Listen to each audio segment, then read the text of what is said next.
श्री राधे श्रीमद् भागवत महापुराण दशम स्कंद अथ षष्ठीतमो अध्याय। भगवान की संतति का वर्णन तथा अनिरुद्ध के विवाह में रुक्मी का मारा जाना।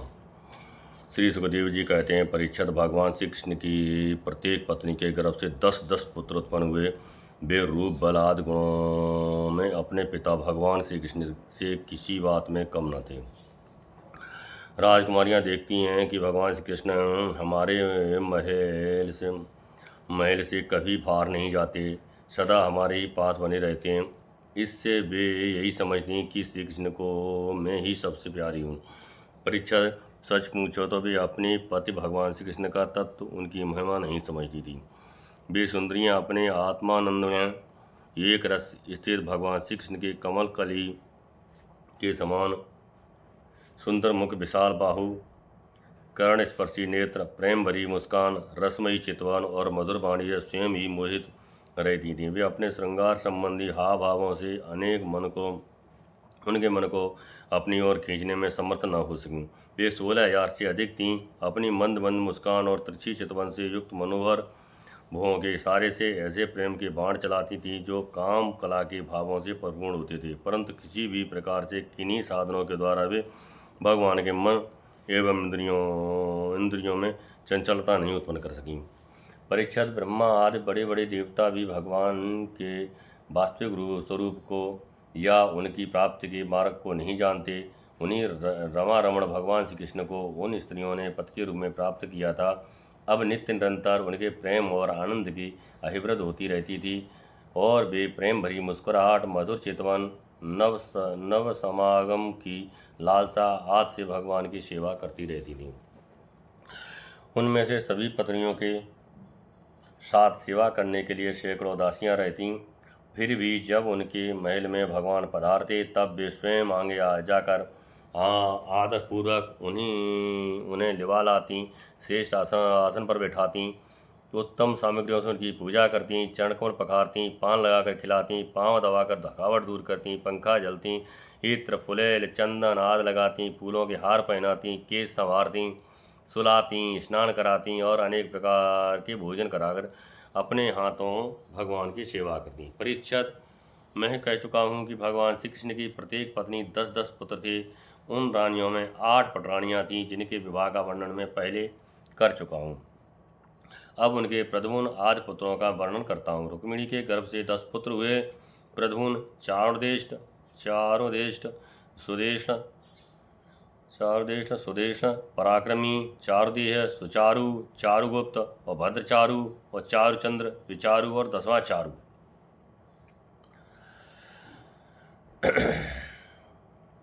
ये अपने पिता भगवान श्री कृष्ण से किसी बात में कम न थे। सत्यभामा के भी 10 पुत्र थे। भानु, शुभानु, स्वरभानु, प्रभानु, भानुमानु, भानुमानु, चंद्रभानु, वृद्धभानु, बृहद्भानु, अतिभानु, श्रीभानु और प्रतिभानु। जामवंती के भी शाम आज 10 पुत्र थे। शाम, सुमित्र, पुरोजित, सत्यजित, सहस्त्रजित, विजय, चित्रकेतु, वसुमान, द्रविड़ और कृतु। ये सब श्री कृष्ण को बहुत प्यारे थे। नागनजिति सत्या के भी 10 पुत्र थे। वीर, चंद्र, अश्वसेन, चित्रगु, वेगवान, वृषु, आम, शंकु, वसु और परम तेजस्वी कुंती। कालिंदी के 10 पुत्र थे। श्रुतु, कवि, वृष, वीर, सुबाहु, भद्र, शांति, दर्श, पूर्णमास और सबसे छोटा सौमक।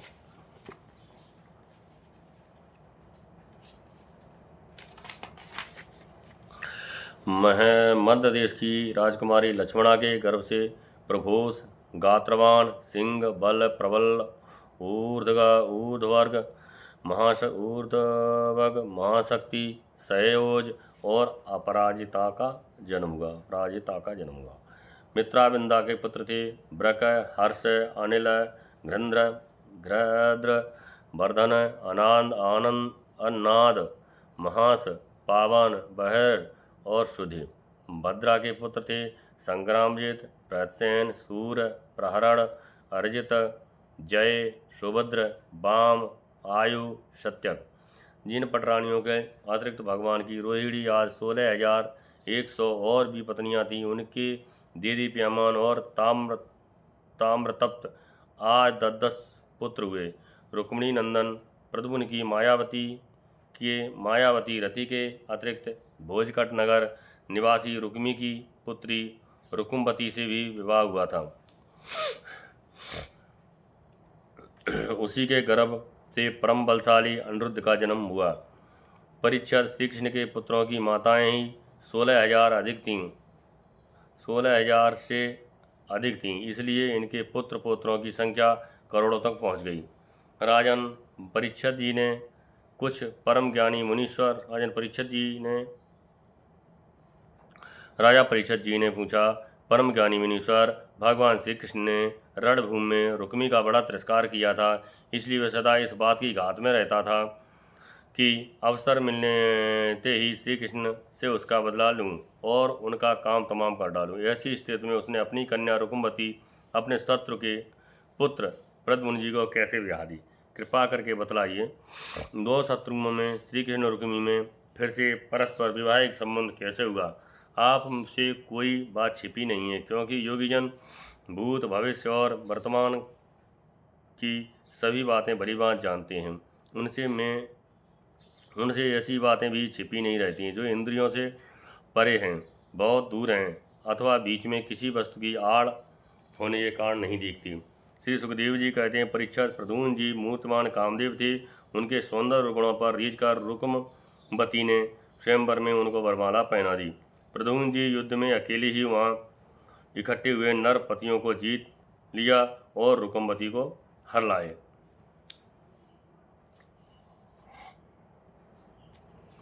यद्यपि भगवान श्री कृष्ण अपमानित होने के कारण रुक्मी के हृदय की क्रोधाग्नि शांत नहीं हुई थी।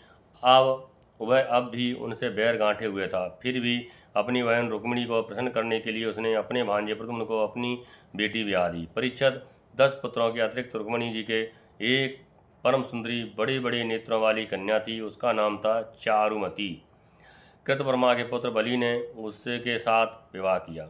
परीक्षित, रुक्मी का भगवान श्री कृष्ण के साथ पुराना बैर था, फिर भी वह अपनी बहन रुक्मिणी को प्रसन्न करने के लिए उसने अपनी पुत्री रोचना का विवाह रुक्मिणी के पुत्र अपने नाती दोहित्र अनिरुद्ध के साथ कर दिया। यद्यपि रुक्मी को इस बात का पता था कि इस प्रकार विवाह संबंध धर्म के अनुकूल नहीं है, फिर भी स्नेह बंधन में बंधकर उसने ऐसा कर दिया। परीक्षित, अनिरुद्ध के विवाहोत्सव में सम्मिलित होने के लिए भगवान श्री कृष्ण, बलराम जी, रुक्मिणी जी, प्रद्युम्न, सांब और द्वारकावासी भोजकट नगर में पधारे। जब विवाहोत्सव निर्विघ्न समाप्त हो गया, तब कलिंग नरेश आदि घमंडी नरपतियों ने रुक्मी से कहा कि तुम बलराम जी को पांसों के खेल में जीत लो। राजन बलराम जी को पांसे डालने तो आते नहीं, परंतु उन्हें खेलने का बहुत बड़ा व्यसन था। उन लोगों के बहकाने से रुक्मी ने बलराम जी को बुलवाया और उनके साथ चौसर खेलने लगा। बलराम जी ने पहले 100, फिर 1000, इसके बाद 10,000 मोहरों का दाव लगाया। उन्हें रुक्मी ने जीत लिया। रुक्मी जीत होने पर कलिंग देश दांत दिखाकर ठाका मारकर बलराम जी की हंसी उड़ाने लगा। बलराम जी से वह हंसी सहन न हुई, वे कुछ चिढ़ गए। इसके बाद रुक्मी ने 1,00,000 मोहरों का दाव लगाया। उसे बलराम जी ने जीत लिया, परंतु रुक्मी धूर्तता से यह कहने लगा कि मैंने जीता है।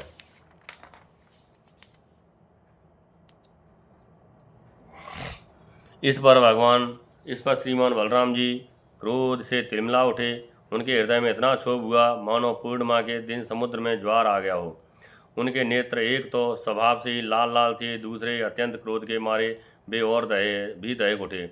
अब उन्होंने 10 करोड़ मोहरों का दाव रखा। इस बार भी धूत नियम के अनुसार बलराम जी की ही जीत हुई, परंतु रुक्मी ने छल करके कहा, मेरी जीत है। इस विषय के विशेषज्ञ कलिंग नरेश आदि सभासद उसका निर्णय कर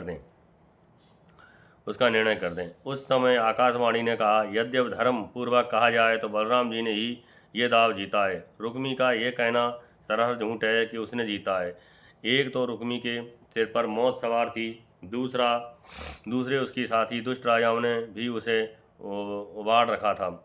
इससे उसने आकाशवाणी पर कोई ध्यान न दिया और बलराम जी की हंसी उड़ाते हुए कहा, बलराम जी, आखिर आप लोग बन बन भटकने वाले ग्वाले ही तो ठहरे। आप पासा खेलना क्या जाने, पर पासों और बाणों से तो केवल राजा लोग ही खेला करते हैं, आप जैसे नहीं।